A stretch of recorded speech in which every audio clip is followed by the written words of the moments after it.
I'm back to talk about books, specifically about those that I've read over the past week. So the update starts with a comic series. This is The Woods. It's by James Tynion IV and Michael Dialynas.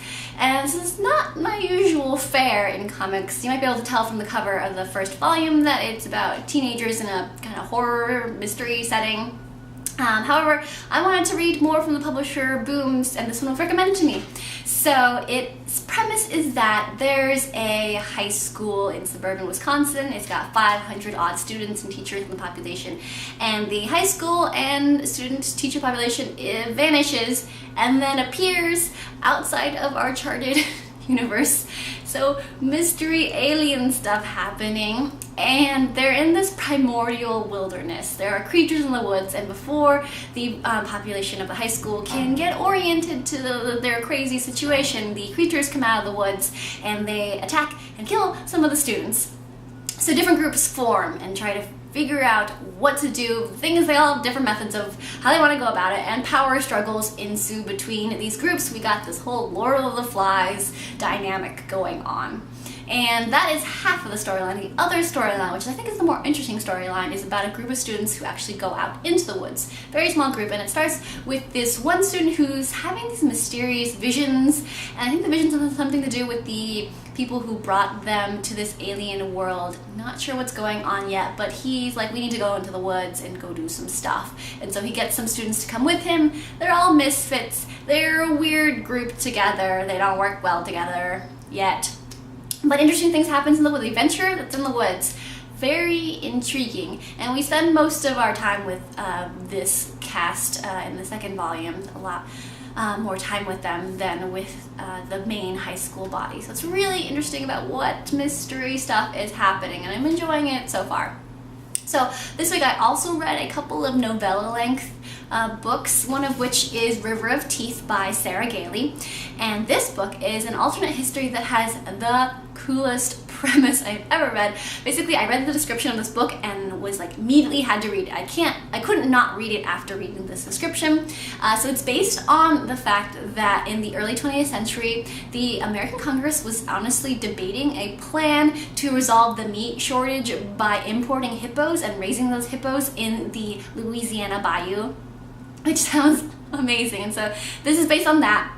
It's set in an alternate 1890, and a government group hires our main character, whose name is Winslow Houndstooth, and Houndstooth gets together this crew to do the job of rounding up these feral hippos. Like, hippos are pretty savage, so like when they roam around unchecked, it's like a problem. And so Houndstooth gets together this crew of scoundrel types of people, and a fun caper ensues. Though Houndstooth would want me to say it's not a caper, it's an operation. Super serious business, but honestly, like, really, really fun. I love the characters. They're fairly like anti-hero types, and it's also a really diverse cast, which I appreciate. My issue with it was that this book has some strange pacing issues. I awkwardly both felt that it was needed to go faster because we spent so much time introducing the characters in the situation, but also wanted it to like slow down and spend more time on character interactions and building depth and illustrating character motivations and things like that. So I felt a little iffy about the execution of this, but despite that, it's an amazing premise, and it is, honest to God, too much fun not to recommend this book. Now, moving along to another novella-length book that I read The Refrigerator Monologues by Catherynne and Valente, which was pretty badass. It's linked stories that are, it's like structurally similar to the Vagina Monologues, hence Refrigerator Monologues. And so we got the stories of women and telling their points of views, though the points of views in this book are specifically of the female significant others of superheroes, and then also of females who are superheroes themselves. And the refrigerator part of the title of this refers to the term of being refrigerated, and that is when in comics women are like killed and raped and brainwashed and disabled, and they have their power taken away from them in some way. And it's in order to further the storyline of a male protagonist. So this book does a really good job of illustrating that really disturbing trend in comics where women just have awful things happen to them in order to be a plot device for a male hero.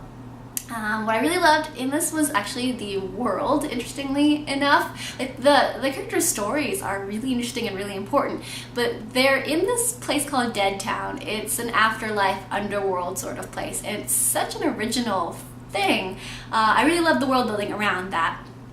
As for the writing, each character talks in a pretty biting and justifiably angry tone, which was great the first story out, but then they all kind of had a biting tone, and it ended up being like all the different characters, their voices sounded similar. There was a sameness going on, and I wish that there was more differentiation in the different characters' voices. But overall, this is a really cool addition to the superheroes comics genre.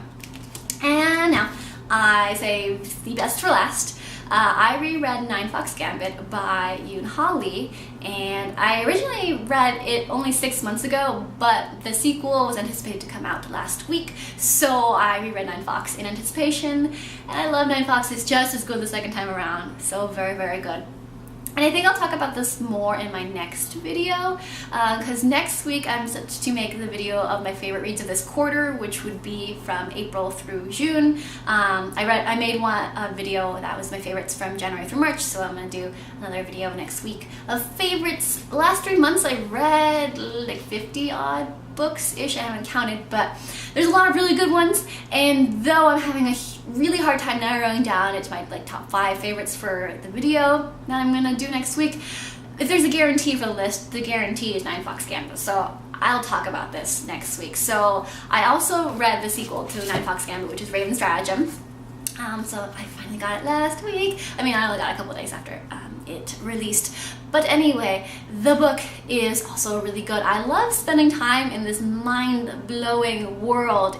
It's a reality that's based on like high-order math and this consensus of rituals that makes reality work.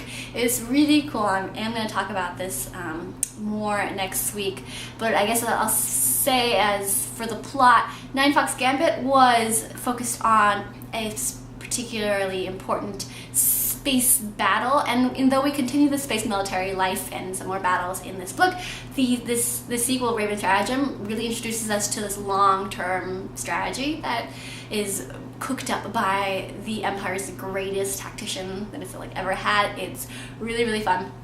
This book was also awesome, but as awesome as I'm gonna save my thoughts or put together my thoughts next week for this. But so with that, I think it's time to wrap up. Till next time, my lovelies.